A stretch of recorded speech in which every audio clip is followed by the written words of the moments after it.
Thank you for that kind introduction. Now that you've spilled the beans as to what I do, let me ask you guys a question. How do you remove the seeds of an apple without damaging it? Anyone have an answer? Well, neither do I. That's exactly why neurosurgeons are there.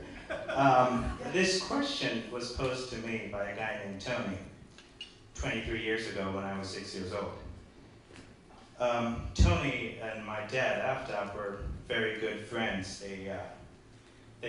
Their friendship was a testament to the bond that they had developed over the one mutual passion that they had shared, brain surgery. Growing under the influence of these two people instilled in me this curiosity as to what they were engaged in day in and day out. The dining table, over the snooker table, pondering over negatives, and embroiled in very animated discussions. It was hard not to get into the riddle of how to remove the seeds without damaging the apple question. In hindsight, I can see that my life was shaped at a very early stage based on the actions of these two gentlemen. All that was dealt with a blow when, unfortunately, at the age of 9, I lost my parents in a tragic car accident on the east side of Yorkshire. At ages 9 to 11, birthed a family in hope. Injured but survived, we had to grapple with this intensely challenging time wherein we had to survive the ordeal and also contemplate the means of survival for our future. We had no home, but little did we know that we had a wonderful place that we could call home waiting for us, a place that in due course of time would be totally indistinguishable from the home that we were physically born into. In hindsight, I can reminisce and I can reiterate that growing up with the Hartleys in my foster home was not that different from any other English household. The same old chores, the same old driving to school, turning on the teapot, all the same stuff. Get those hideous posters off the wall, be back by 6 or get grounded for 6, same old things, and so it wasn't different at all. However, Tony went for the overkill. He somehow felt compelled to inculcate in me the values that he believed his friend wanted me to have. He wanted me to be a pious Muslim. He was successful in that.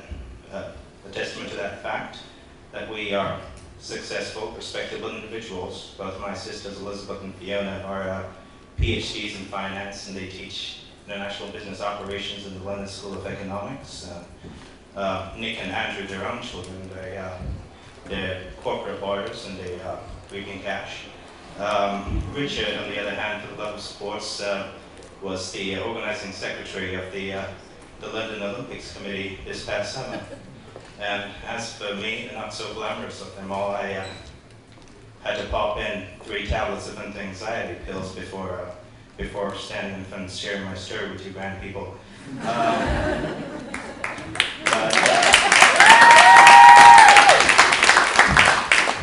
So that being said, it was a wonderful upbringing, and if I could reminisce over our childhood, I kind of would think that things would have been a lot easier had we stayed at our own home, in the sense that we wouldn't have to have weekend Quran lessons, we wouldn't be compelled into 5 canonical prayer sessions, we wouldn't have to observe the stringent fast that we did, and, we didn't have to narrate hadiths, family dinners, all those things that kind of have helped shape the kind of person I am.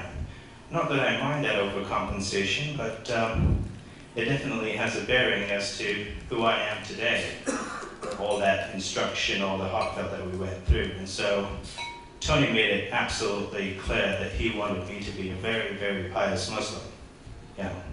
And to an extent, I believe he has succeeded. He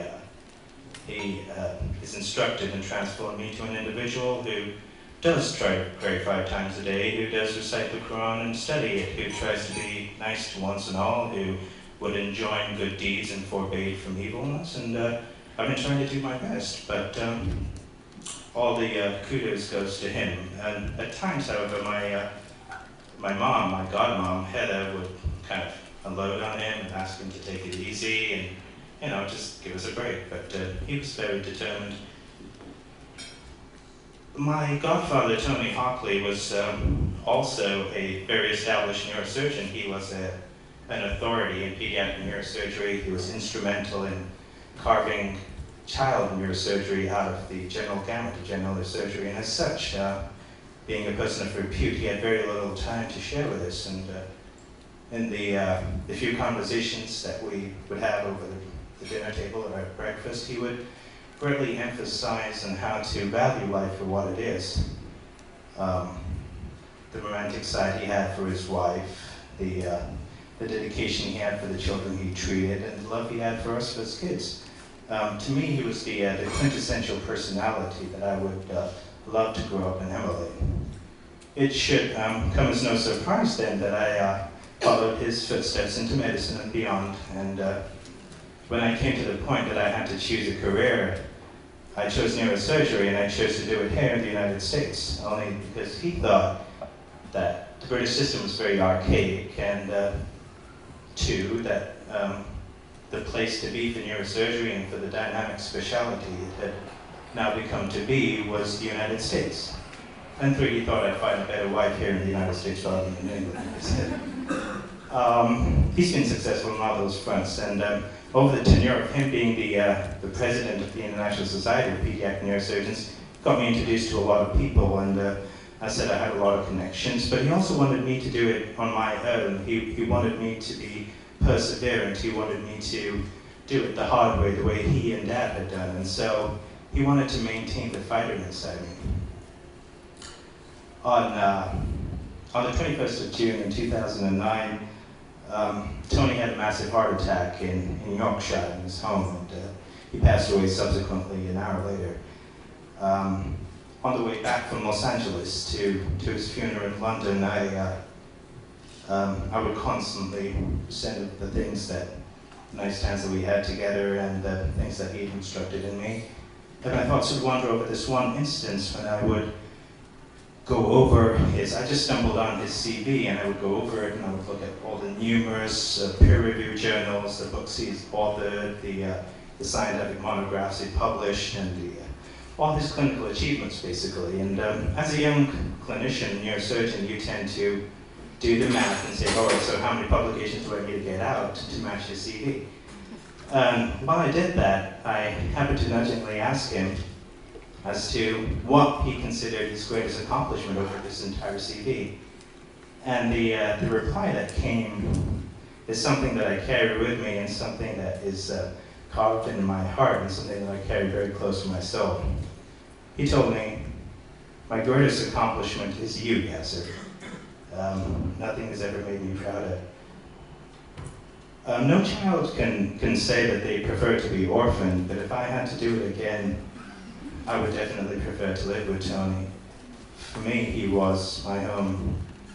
And by the way, ladies and gentlemen, after Jelani, my dad was a very pious Muslim, and Anthony, Tony, David Hockley was Jewish. That's all I have to say. Thank you very much.